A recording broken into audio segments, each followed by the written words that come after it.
हमने उनको स्कूल शहादत के लिए नहीं, उनको स्कूल के बैग पीछे बांध के भेजा था। उन्होंने इंजीनियर बनना था, उन्होंने डॉक्टर बनना था, उन्होंने आपकी कुर्सी पे बैठना था। जनाब चेयरमैन साहब, उनको उस छोटी सी उम्र में मासूम शहीदों को, यह सिर्फ एक शहादत नहीं है, अगर हम इसको समझें, गैरत है बड़ी चीज जहाने तगदों में।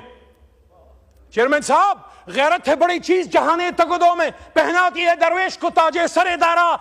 ये हिंदुस्तान ने हमारे मुंह पे थप्पड़ मारा था कि तुम्हारे घर में घुस के तुम्हारे बच्चों को शहीद कर सकते हैं, आधा मुल्क भी तोड़ सकते हैं, शहीद भी कर सकते हैं, और तुम लगे रहो आपस में एक दूसरे के कपड़े उतारने। To cut the long story short,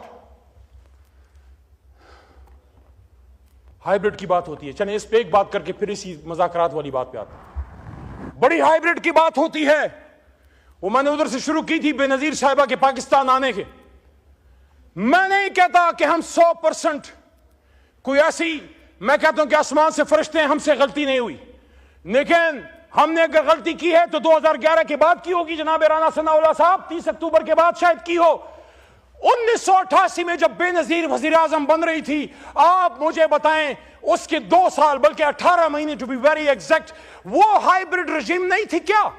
IGI जब बनी हाइब्रिड रजीम नहीं थी क्या? हमीद गुल साहब इज ऑन रिकॉर्ड कि उसमें जब उसामा बिन लादेन का पैसा इस्तेमाल हुआ बेनजीर के खिलाफ, क्या वो हाइब्रिड रजीम नहीं थी क्या? ये आज की कहानी तो नहीं, 100 बरसों की दास्तान है जनाब चेयरमैन साहब। 3-4 चीजों का बड़ा दुख है मुझे। मैं कभी पीपल पार्टी का वर्कर सपोर्टर नहीं रहा, आज भी मैं कहता हूं मुझे बड़ा अजीब लगता है। सदर आपका बैठा है, चेयरमैन सेनेट आपका बैठा है, चारों गवर्नर आपके बैठे हैं, 16 महीने आप इधर इख्तिदार में बैठे रहे, आज भी आप उन सीटों पे हैं, आज भी आप रोना रोते हैं। आ जाए इधर हमारे साथ और एक जेन्युइन अपोजिशन करते हैं। वो कहते हैं तो इधर उधर की ना बात कर, ये बता के काफिला क्यों लुटा। तेरी रहजनी का गिला नहीं, तेरी रहबरी का सवाल है।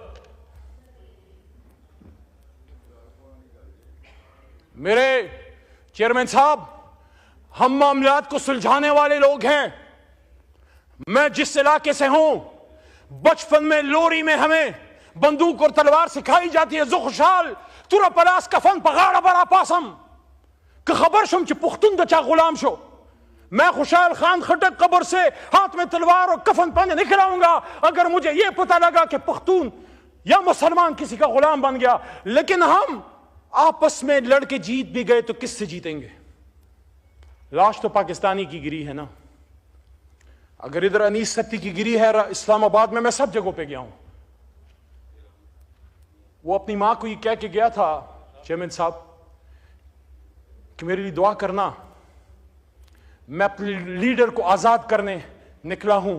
आपके भी लीडर के लिए लोगों ने अपने आप पे आग लगाई थी, खुदकुशियां की थी जनाब। हालांकि खुदकुशी इस्लाम में हराम है, लेकिन मेरे भी लीडर के लिए मरते वक्त उन्होंने खून से कैदी नंबर 804 लिखा है। Look at the commitment of the level of the workers of Pakistan Tehreek Insaf. Imran Khan को किसी ने अकेला नहीं छोड़ा।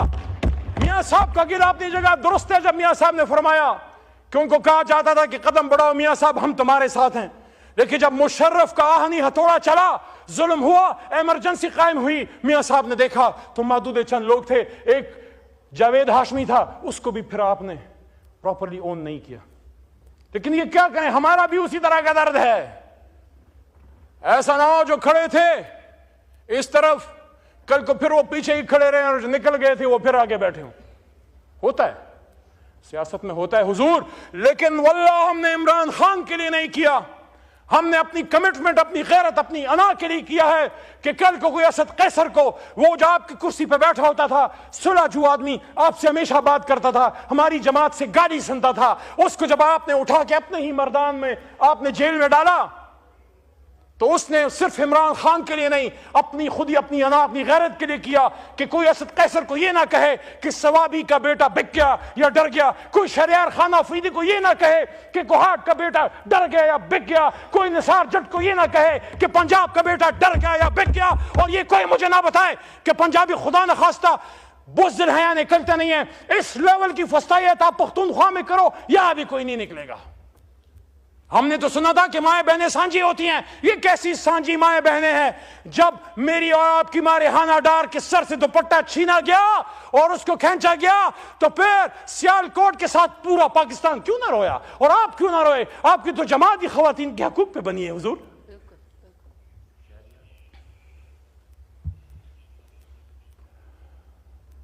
22 नवंबर, आखिर में आता हूं, मुज़ाकरात।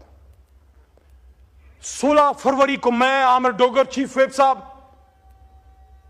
और हमारे साथ सरदार लतीफ खोसा साहब आज नहीं है ऐवान में, हम 3 लोग इमरान खान से मिलने गए। ये बात बड़ी अहम है। मैं गवर्नमेंट बेंचेस जो मुझे सुन रहे हैं, साहिब और राय लोग, बूट वाले नहीं कलम वाले, सबसे मुखातिब हूं। चले बूट वाली भी डाल दे, सबसे मुखातिब हूं। 16 फरवरी को इलेक्शन हुए हुए सिर्फ 1 हफ्ता हो चुका था। मैं, आमिर डोगर और सरदार लतीफ खोसा इमरान खान साहब से मिलने गए। मेरे जहन में ये चीजें चल रही थी। मुझे इससे कोई गर्ज नहीं है कि इस कुर्सी पे कौन बैठता है, मुझे इससे गर्ज है कि मुल्क आगे चले। उस वक्त आपकी हुकूमत नहीं बनी थी, अभी इसका फैसला नहीं हुआ था, अभी इसका फैसला नहीं हुआ था कि कौन बैठेगा। फॉर्म 47 की रोशनाई अभी कच्ची थी, फॉर्म 47 अभी खुश्क नहीं हुआ था, उस पर दूसरा रंग चढ़ने के करीब था। खान साहब से मैंने पूछा कि खान साहब, आपने पिछले साल 2022 रमजान में जमान पार्क में आपसे एक मीडिया पर्सन ने पूछा क्या फतह मक्का की बात करते हैं, क्या आप आज भी फतह मक्का मॉडल पे खड़े हैं? मैंने जब ये बात की तो क्या अपने क्या पराए सारे मेरे पीछे पड़ गए। और यार, आप मुझे इमरान खान से वफा मत सिखाओ। आप जब और जमातों में बैठ के जी भुट्टो कहते थे, या जब मियां साहब आवे आवे कहते थे अली मोहम्मद इमरान खान के साथ, तब भी खड़ा था, आज भी खड़ा है और इंशाल्लाह बाद में भी खड़ा होगा। मैं जो बात करता हूं इसलिए करता हूं कि इमरान खान निकले, मुल्क आगे जाए। मैंने खान साहब से कहा आप खड़े हैं? उन्होंने कहा हाँ, मैं फतह मक्का मॉडल पे खड़ा हूं। और फतह मक्का मॉडल का क्या है कि जीत के बाद इंतकाम नहीं, आम माफी।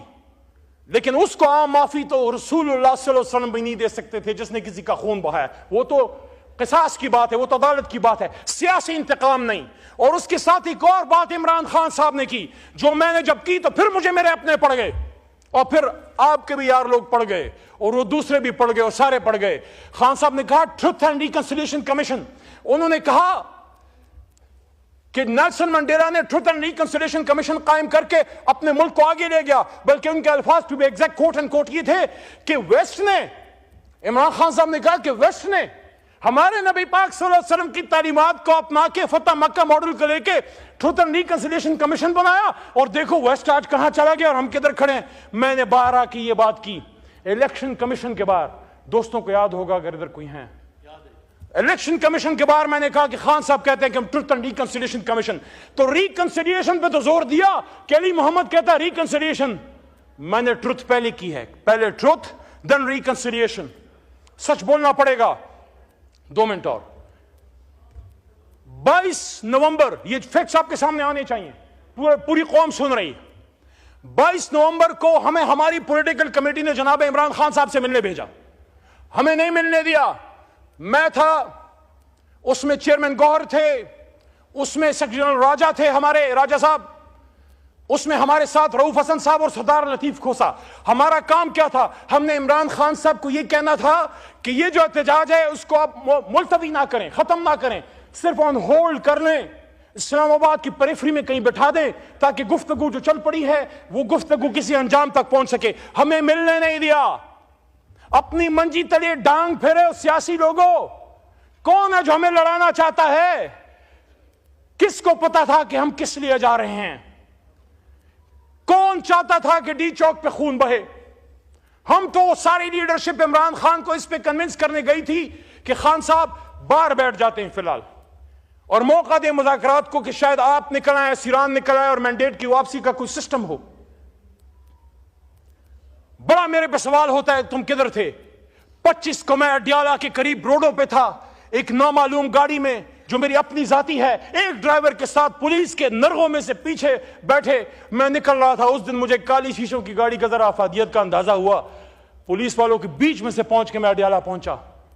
यहां राणा साहब ने कहा ना कि इजाजत दी गई थी। राणा साहब अली को इजाजत नहीं मिलती, क्योंकि किसी को पता है कि अली जो है मामलात को ठीक करना चाहता है, अपने लीडर को बगैर लड़े बगैर खून बहाए निकलवाना चाहता है। उस दिन गौहर साहब को भेजा गया अंदर, सैफ साहब को भेजा गया अंदर, अली मोहम्मद फिर भी 2 घंटे अडियाला के बाहर बैठा रहा। और उसके बाद 5-6 दफा मैं गया हूं, मुझे नहीं मिलने दिया जाता, क्योंकि हम चाहते हैं ये खून बहना बंद हो, ये लड़ाई मार कुटाई बंद हो, आप बात करें और निकले इस जंजाल से, इस मुसीबत से। इमरान खान भी सहवान में आए, मियां नवाज शरीफ भी आए। और अब आखिरी बात की तरफ आता हूं। देखें, हम स्कूल गोइंग थे जब मियां साहब वजीर खजाना थे। बिलावल साहब अपनी मां की गोद में जेल के आगे बैठे रहते थे। नस्ल जवान हो गया, आज बिलावल की खुद शादी की उम्र है, उसकी माशाल्लाह जो सिस्टर हैं उनकी माशाल्लाह अब बच्चे हैं। इतना वक्त गुजर गया बीच में। मियां साहब की अपनी बेटी वजीर आला बन गई, इमरान खान साहब वजीर आजम बन गए, एक नस्ल जवान हो गई, दूसरी शादी की उम्र तक पहुंच गई। लेकिन पाकिस्तान में म्यूजिकल चेयर खत्म नहीं हुआ, लड़ाइयां खत्म नहीं हुई, आपकी हाइब्रिड रजीम खत्म नहीं हुई। आपकी लोगों को यह एक फैसला कर लो कि पाकिस्तान को चलाना है तो पार्लियामेंट से चलाना है। रावलपिंडी अगर जाना है तो सिर्फ किसी की दुआ या तकरीब में जाएं, किसी से इशारे में इशारे ना लें, अपने अल्लाह से इशारे लें, अपने अल्लाह के हुक्म पे आए, अवाम की ताकत से आए, अवाम की वोट से आए। और उनको भी बताएं, जब तक आप अपने आखिरी बात आप अपने आईनी रोल में होंगे, जब तक आप अपने आईनी रोल में होंगे, जब तक आप बॉर्डर्स की हिफाजत करते हैं, जब तक आप हिंदुस्तानी सांपों को कुचलते हैं, हम आपको अपने सर पे बैठाते हैं। लेकिन जब आप हमारे अपने मुल्क में हमारे बच्चों के सर कुचले जाते हैं, फिर हमें दुख होता है, फिर हमें तकलीफ होती है, और फिर हम सवाल करते हैं। और जब सवाल करते हैं तो अपनी शहर मर्दान में फिर आर्मी एक्ट और सीक्रेट एक्ट और एंटी टेररिज्म एक्ट, और क्या सिर्फ हम पे लगे, आप पे नहीं लगे?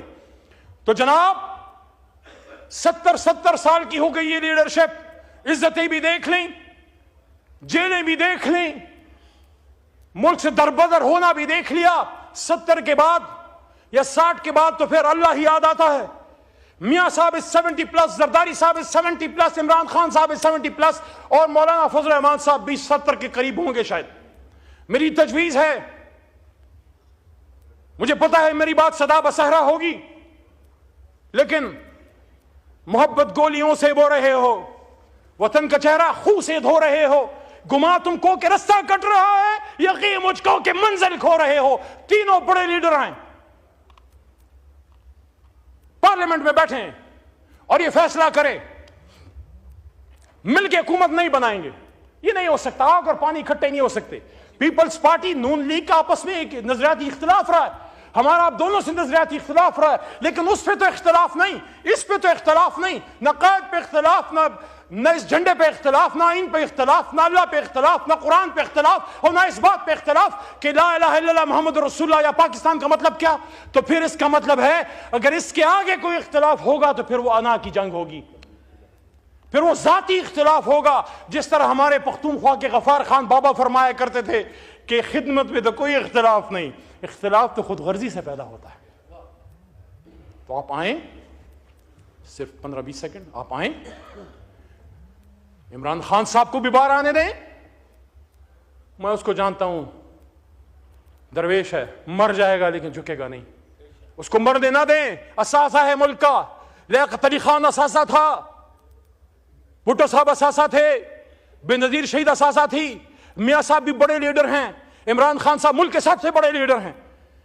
जज, जर्नल, ब्यूरोक्रेट, इंजीनियर, डॉक्टर रोज पैदा होते हैं, लीडर सालों में पैदा होता है। उसको गोलियां तो मत मारो यार, उसको गोलियां तो मत मारो यार, उसको शहीद तो मत करो यार, उससे कौम को फायदा लेने दो यार। इमरान खान, मियां नवाज शरीफ साहब और आसिफ अली जरदारी साहब की रिस्पॉन्सिबिलिटी बनती है। इस मुल्क ने आपको बड़ी इज्जत दी है, आप कहीं नहीं, तारड़ साहब ना पीएम हाउस में ना सदर हाउस में, आप पार्लियामेंट हाउस में आइए, तीनों बड़े लीडर बैठे और उसके बाद उसको वसी करें। मैं पहले 3 की बात क्यों कर रहा हूं?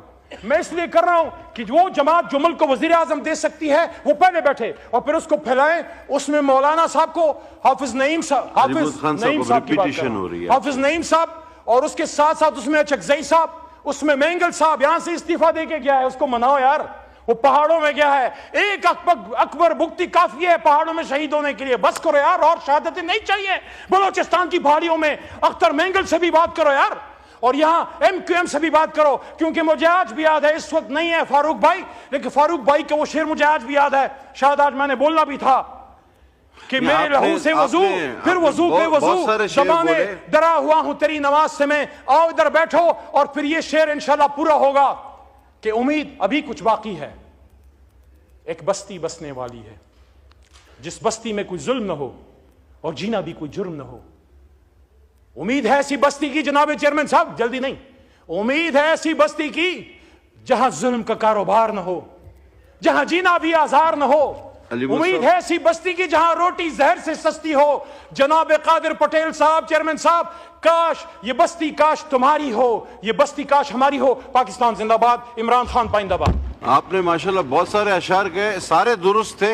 एक की तस्हीह में कर दूंगा, वो थोड़ा सा ठीक नहीं था, वो था